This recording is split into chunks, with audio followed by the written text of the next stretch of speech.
அனைவருக்கும் வணக்கம். அண்ணன் யதார்த்தமா ஜாலியா பேச, இதுக்கு மேல என்ன பேசுறதுன்னே தெரியல. ஏன்னா கலை நிலவரம் எல்லாமே உங்களுக்கு தெரியுது. ராதாகிருஷ்ணன் அண்ணா காலேஜ் எல்லாமே சொல்லியிருக்காங்க.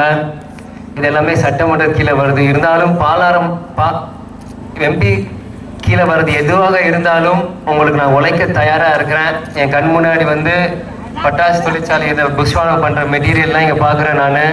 ஆனா இங்க சிவகாசியில பட்டாசு தொழிற்சாலை நம்பிதான் பல குடும்பங்கள் இருக்கு. இன்னைக்கு இந்த பேரியம் நைட்ரேட் வராத முடியாதனால நம்ம பட்டாசு தொழிற்சாலை கொஞ்சம் பின்தங்கி இருக்கு. நிச்சயம் உங்கள் குரலாக என் குரல் பாராளுமன்றத்தில் நிச்சயம் ஒலிக்கும். ஏன் இதை சொல்றேன்னா, துளசி கூட வாசம் மாறும், ஆனா தவசி புள்ள வார்த்தை மாற மாட்டேன். மக்களுக்காக சொன்னதுதான் கண்டிப்பாக செய்வோம். இன்னைக்கு 2026 தான் எங்களோட இலக்கு. அதுதான் இந்த கூட்டணி அமைச்சிருக்கோம். ஆனா 2024 இந்த தேர்தல் ஒரு துவக்கம். இதுல இருந்து மக்களாக நீங்கள் அஇஅதிமுக தேமுதிக கூட்டணிக்கு இந்த தேர்தலில் முரசத்தில் வாக்குகளை கொடுக்கணும் நான் தாழ்மையோட கேட்டிருக்கேன். ஏன்னா அண்ணன் நிறைய இந்த தொகுதி மக்களுக்கு செஞ்சிருக்காங்க. மீண்டும் அண்ணன் அதே மாதிரி பழைய அமைச்சர் மக்களுக்கு நல்லது செய்யணும். அவர் கூட துணையா இருந்து நாங்களும் உழைக்க தயாரா இருக்கிறோம். இன்னைக்கு இருக்க திமுக காங்கிரஸ் அரசு இந்த தேர்தலில் காசு கொடுத்து ஜெயிச்சலான்னு ஒரு குருட்டு நம்பிக்கையில இருக்காங்க. ரொம்ப நாள் 2 வருஷம் முன்னாடி தான் உங்களுக்கு இங்க நீங்க ஓட்டு போட்டீங்க. இப்பயே நீங்க உங்க குறைகள் எல்லாமே சொல்லிட்டு இருக்கீங்க. பழைய அண்ணன் பண்ணது எல்லாமே இன்னும் இருக்குன்றீங்க. அந்த திமுக எதுவுமே பண்ணலன்றீங்க. அப்ப உங்களுக்கு மக்கள் நீங்கள் தெளிவாக இருக்கிறீங்க. இதுல இருந்து எனக்கு தெரியுது. அதனால நீங்க எல்லாருமே கொட்டு முரசுக்கு இந்த தேர்தலில் வாக்குகளை கொடுக்கணும்னு கேட்டுக்கிறேன். கடுமையான வெயில், நல்லா சுருக்கமா முடிச்சுக்கிறேன். எல்லாருமே கொட்டு முரசு போடுங்க. உங்க வீட்டு மகனா, உங்க வீட்டு பிள்ளையா நான் உங்களுக்கு உழைக்க தயாரா இருக்கிறேன். ஏப்ரல் 19 4வது பட்டன் முரசு எல்லாரும் வாக்குகளை கொடுக்கணும் நான் தாலிமையோட கேட்டு விடைபெறுகிறேன். நன்றி. வெயில்ல நாங்களும் காலையில சுத்திக்கிட்டு இருக்கோம். தம்பி விஜயபிரபாகர் இந்த மேடை ஏறும்போது கேட்டாரு, அண்ணன் எத்தனை பாயிண்ட் என்ன இருக்குன்னு. ஒன்னே ஒன்று ராதாகிருஷ்ணன் காலையில முடிச்சு அப்படின்னு 16-17 பாயிண்ட். நீங்க 9 மணிக்கெல்லாம் ரெடியா இருக்குன்னு எனக்கு தெரியும்.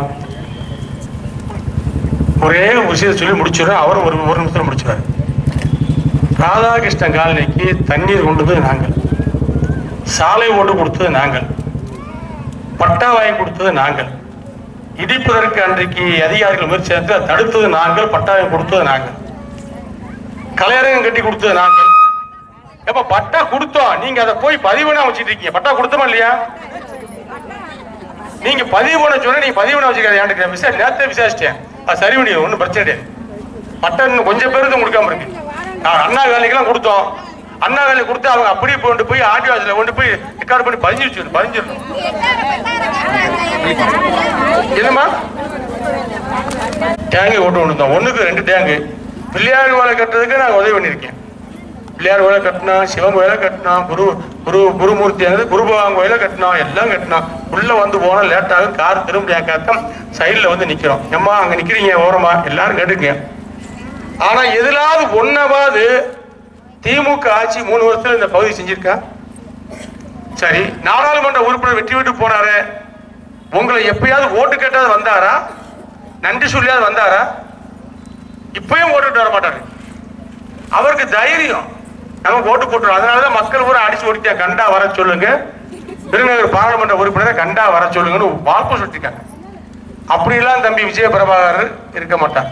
ஏன்னா அவருடைய அப்பா விஜயகாந்த் ஒரு நியாயமான நேர்மையான மனிதர். அவர் இறந்ததுக்கு பின்னாடிதான் ஒரு மனிதனுடைய புகழ் தெரியும். புரட்சித் தலைவர் இறந்தார், இன்றைக்கு வாழ்ந்து கொண்டிருக்கிறார். புரட்சித் தலைவர் அம்மா இறந்தார்கள், இன்றைக்கு வாழ்ந்து கொண்டிருக்கிறார்கள். கேப்டன் விஜயகாந்த் இறந்தார், இன்றைக்கு மக்கள் மனதில் நிறைந்திருக்கிறார். காரணம், வள்ளல்கள் இன்றைக்கு மக்களால் பேசப்படுவார்கள். கொடுக்கின்ற குணம் படைத்தவர்கள். என் பையிலிருந்து பணம் எடுத்து ஏழையில் கொடுத்தா அது கொடைத்தன்மை. சரவண பையிலிருந்து கொடுத்தா அது என்ன கணக்கு? அது கொடைத்தன்மை கிடையாது. நாங்கெல்லாம் எங்க பணத்தை கொடுத்து மக்களுக்கு உதவி செய்யக்கூடியவர்கள், உங்களுக்காக உழைக்கக்கூடியவர்கள். இப்ப கொடுக்க முடியாத பணம் பின்னாடியே வீடியோ எடுத்துட்டு இருப்பாங்க. பாருங்க எத்தனை வீடியோ, ஒரு செல்போன் கூட வீடியோவா இருக்கு. அதனால இப்ப எதிர்த்தாலும் பிரச்சனை. தேர்தல் கமிஷன் டைட்டா இருக்கு. நான் உங்களுக்கு எல்லாம் உதவி செய்யக்கூடிய உங்களுக்கு தெரியுமில்ல. நீங்க கேட்பீங்க ஏன் ராஜபாளையம் போனீங்கன்னு. இந்த வேலை வீரியாத்தவர் வந்துட்டார். எங்கடா ஆளை காணமுன்னு பார்த்தேன். சங்கு சங்கு சங்கு ஆயத்துல இருந்து வர மாதிரி தெரியுது. என்ன செய்யுது உடம்பு? குடும்ப சேருதா? எந்த சொல்லிருக்காரு? என்ன செய்ய உடம்புக்கு ஸ்கேன் பண்ண இப்ப ஒண்ணு ஒட்டுமொத்தமா நீங்க கொட்டுமுறை சின்னத்துல வாக்களிங்க. இங்க பிள்ளைவாள் சமூகம் இருக்கு, தேவர் சமூகம் இருக்கு, விஸ்வகர்மா சமூகம் இருக்கு, பல்வேறு சமூகங்களை சேர்ந்த மக்கள் ஒருங்கிணைந்து வாழக்கூடிய பகுதி இந்த பகுதி. நீங்கள் நாயக்கர் சமூகம் இருக்கு. நீங்கள் ஒட்டுமொத்தமாக அதிமுக ஆதரவற்ற அருமை தம்பி விஜய பிரபாகர் அவர்கள் ஒரு நல்ல மனிதர். அவரோடு பழகி இந்த காலங்களில் பார்க்கிறேன். ஒரு இளம் வயசுல 32 வயது இளம் வயசுல எந்த தவறும் இல்லாமல் சுத்த சைவமா இருக்காரு. அப்படி நடிகர் வீட்டு பிள்ளைகள் அப்படிலாம் கிடையாது.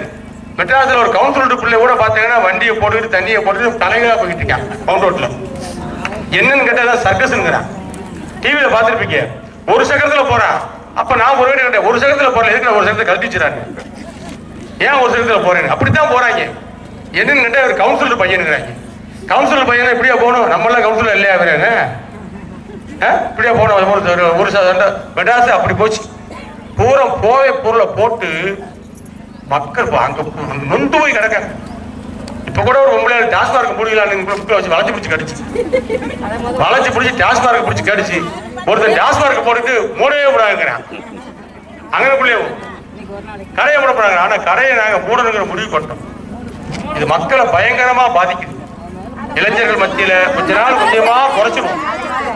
எல்லாம் பாவம் ஏழை வீட்டுல போய் சரக்கு போட்டு நேரம் பொண்டாட்டி பிள்ளை போய் அடிக்கிறான். வேற யாராவது ஆம்பளை அடிக்கிறான்னு கிடையாது. நேர வீட்டுல பிள்ளை அடிக்கிறது பொண்டாட்டி அடிக்கிறது. சோறு வாங்கி போட்டு கஷ்டப்பட்டு அந்த பொம்பளை சாப்பாடை பொங்கி சோறை போட்ட சோறை தின்னு போட்டு சும்மா இருப்பாங்களா? பொத்து பொத்துன்னு அடிக்கிறது. இந்த நிலைமை கூடி போச்சு. காவல் நிலையத்தில் இந்த பிடிச்சு தான் வருது. ஏப்பா அண்ணா காலனிக்கு தண்ணி வசதிக்கு இந்த பேக்கை கொடுத்து பைப்ல போனோம். அந்த தோட்டத்துக்காரு இல்ல தண்ணி ஏற்கனவே பறிச்சுக்கணும். நமக்கு தாமரை தண்ணிய ஏக்கா தண்ணி அண்ணா வேலைக்கு வருதா இல்லையா? பறிச்சு வச்சு போனோம். பைப்பு விடலையா? அதான் நான் தானே பறிச்சு சிமெண்ட் ரோடு போட்டு விட்டேன். அப்படியா? நீங்க அண்ணா வேலையாமா? அப்படியா? ஐயா துறை உங்களுக்கு என்ன வேணும்? அண்ணாச்சி அவர் சொல்லிதானே பறிச்சேன். நான் வந்தானே நைட்ல 10:30 மணிக்கு பட்டா கொடுத்தேன். தண்ணி பறிச்சாச்சு விடாம இருக்க விஷயம் எனக்கு தெரியாது.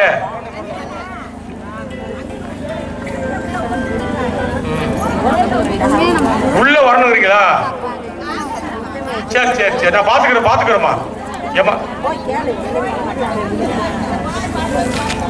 எங்க அண்ணா இல்லையாமா? அப்ப அங்க போனா வழி வச்சு காப்பாங்க. அப்ப இப்பயே பதில ரெடி பண்ணி வச்சுக்கணும். ஏமா நாங்க தான் பைப் வச்சோம், உங்களுக்கு சிமெண்ட் ரோடு போட்டு கொடுத்தோம், எல்லாம் பண்ணி கொடுத்தோம். அண்ணா காலம் எப்படி இருந்துச்சு? அண்ணா காலம் இடிக்கிறதுக்கு ஜேசிபியோட வந்தாங்க. தடுத்தது கேட்டார் பாலாஜி வைஸ் சேர்மனா இருந்தேன். நான் தான் தடுத்தேன். மந்திரி நாள் கூட பட்டா கொடுத்தேன். 2000 பேருக்கு ஒரே இடத்துல பட்டா கொடுத்தோம். ராத்திரியா என்ன இன்னும் குறைகள் இருக்கு. இப்ப எங்கிட்ட என்ன அதிகாரம் இருக்கு? ஜெயிச்சவங்க கேட்க மாட்டீங்க. அவங்களுக்கு ஓட்ட போட்டு போடுறாங்க. எப்படி ஜெயிக்கிறாங்கன்னு தெரிய மாட்டேங்குது. எங்களை வழி மறிச்சு டாஸ்மார்க் நிப்பாட்டுக்கிறாங்க. கடையை திறந்துகிட்டே இருக்காரு ஸ்டாலின். கடையை கூட்டிடுமா சொல்லிட்டீங்களா? இல்ல எல்லா பெண்களுடைய ஏகபத்த ஆதரவு கடையை மூடத்தான். அது நான் சொல்லிடுறேன் மேல வரைக்கும். எந்த இடத்துல போனாலும் இதுதான் சொல்றாங்க. அந்த அளவுக்கு இப்ப எல்லா இடத்துலயும் பிரச்சனை ஆகி போச்சு. உண்மையான சரக்கும் கிடையாது. அது போல எங்க இருந்து வர தயார் பண்ணாங்க என்னன்னு தெரியல. குடிச்சு போட்டு மண்டையெல்லாம் பிச்சுக்கிட்டு அவன் காலையில என்னென்ன பேசுறேன் உங்களை எப்படி கேட்கிறான். ஏன்னா நீ தாண்டா பேசுறேன் வழிபறிச்சு, நீ தாண்டா சண்டைக்கு வந்து கேட்டா ஏன்னா நான் நீ எங்கனே எங்க காலனிக்கு வந்தீங்க, நான் உங்களை பார்த்து 2 வாரம் ஆச்சுங்கிறான். அவனுக்கு என்ன நடக்குதுன்னே தெரியல. அதனால அதையெல்லாம் மாத்துவோம். அதிமுக ஆட்சி வரணும், எடப்பாடி ஆட்சி வரணும்.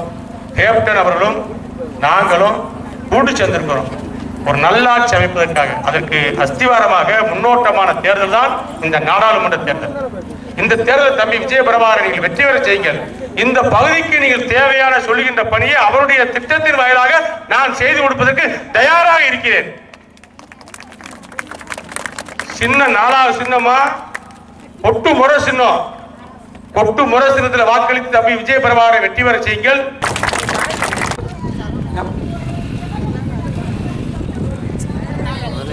அம்மா நாங்க வைஸ் சேர்மன் வர்றதுக்கு முன்னாடி ராதாகிருஷ்ணன் காலனிக்காரங்க நீங்க எங்க வைப்பு இருந்துச்சு எதிர்ந்துச்சு பூரா தள்ளு வீட்டுல எங்கிட்ட கம்மா பக்கம் போகணும் அங்கிட்டு போகணும் எங்கிட்ட போய் அந்த குடம் என்ன கூட பிளாஸ்டிக் குடத்தை முட்டாய் கொடுத்து ஏமாத்துறாங்க. சீனி சக்கரை சித்தப்பா ஏற்கனவே நக்காப்பானுங்க அதான் முடிக்கும். சக்கரைன்னு சொன்னா இனிக்குமா எல்லாம் எங்களுக்கு தெரியும். என்ன பிரச்சனைங்கிறது எங்களுக்கு புரியும். அதெல்லாம் வந்து கொஞ்சம் கூட கேப் ஆயிடுச்சுன்னா காரணம் ஆட்சி மாறிடுச்சு. இப்ப தேர்தல் வந்திருக்கு. இந்த தேர்தலில் சரியான ஒரு பாடத்தை திமுகவுக்கு போட்டுக்கு தம்பி விஜய பிரபாகர் அவர்களை ஒட்டு முரசினத்தில் ஓட்டு போட்டு வெற்றி பெற செய்யுங்க. நீங்க எல்லாத்தையும் நைட்ல உட்காந்து பேசுங்க, கோயில் வாசல்ல பேசுங்க, சமுதாய தலைவர்கள் 2 பேர் வந்திருக்கீங்க அவங்க எல்லாம் பேசுங்க. தம்பிக்கு ஓட்டு போட சொல்லுங்க. இங்க நாங்க தான் பொறுப்பா பாத்துக்கிற போறோம். தம்பி வீடு வீடா வந்து நன்றி சொல்ல வரும்போது ஒவ்வொரு ஒரு 4 வார்டுக்கு ஒரு நாள் தான் வர போறோம். இப்படி ஒட்டுமொத்தம் சுத்த முடியாது. இன்னும் 14 நாள் இருக்கு பாருங்க. இப்ப வீட்டுக்கு போய் சாப்பிட்டு குளிச்சோட பழையபடி போகணும். கிராமங்களுக்கு அப்படியே போய் காலெல்லாம் வலிக்கிருக்கா. என்ன சாயங்காலம் எத்தனை ஊருக்கு தான் சாயங்காலம் போவேன். எங்க அப்படி போன முடியாது. 6 தொகுதியில போனோம். இங்க இருந்து இங்க எங்க நம்ம இல்ல மொரம்பு சங்கரகோவில் பக்கத்துல இருந்து அங்க திருப்பரங்குன்றம் அந்த காமராஜர் காலேஜ் வரைக்கும் போட்டிருக்கு. அத்தனை ஏற்பாடு தாண்டி அங்க வரைக்கும் போகணும். சுத்தி வரலன்னா வேட்பாளர்கிட்டே வரலன்னுவாங்க. நாளைக்கு நம்ம என்ன தம்பி அருண் உண்மையா இல்லையா? அதனால எல்லா பக்கம் போக வேண்டியிருக்கு. அதனால மதியமும் சுத்துறோம். நாங்க வெயில்ல சுத்துறோம். எனக்கு வெயில்ல கறக்கமா வருது. தண்ணியை குடிச்சுட்டு இருக்கோம். நீங்களும் வெயில்ல போற கறிக்க போய் தண்ணி சாப்பிட்டு கொஞ்சம் நேரம் ரெஸ்ட் எடுங்க. போயிட்டு மாமா போயிட்டு வரேன்.